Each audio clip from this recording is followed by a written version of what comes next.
सकाळपासून परळी शहर येथे वाल्मिक कराड यांच्या समर्थनार्थ इथे आंदोलन करण्यात आलेलं आहे।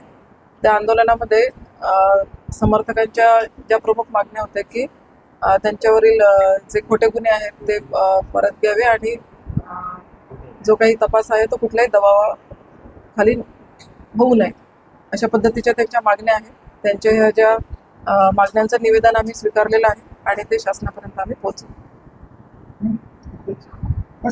काय प्रामुख्याने मागण्या करण्यात आलेल्या आहेत आणि प्रशासनाने काय आश्वासन दिले? आश्वासन देणारे प्रशासनापर्यंत आम्ही हे जे निवेदन आहे आणि त्यांच्या या ज्या मागण्या आहेत त्या आम्ही पोहोचवू, एवढंच आम्ही आतापर्यंत सांगितलं। काही आंदोलकांनी आत्महत्येचा देखील प्रयत्न केलेला आहे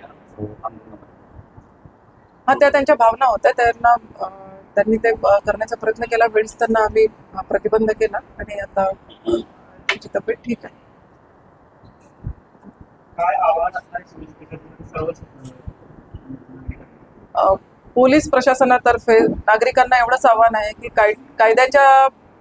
कायदा कोणी हातात घेऊ नये, शांततेचं सगळ्यांना मी आवाहन करेन। सगळ्यांचा जो ज्या भावना आहेत त्या भावनांचा विचार करून कायद्याच्या चौकटीत राहूनच हा तपास व्हावा, याबद्दल आपलं जे काही म्हणणं आहे ते आम्ही शासनापर्यंत पोहोचवू। तरी तोपर्यंत कायदा कोणी हातात घेऊ नये, एवढंच माझं आश्वासन आहे। धन्यवाद।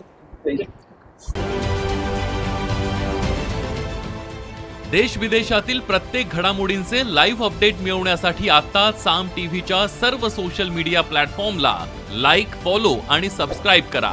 तसंच सर्व नोटिफिकेशनसाठी बेल आयकॉन प्रेस करायला विसरू नका।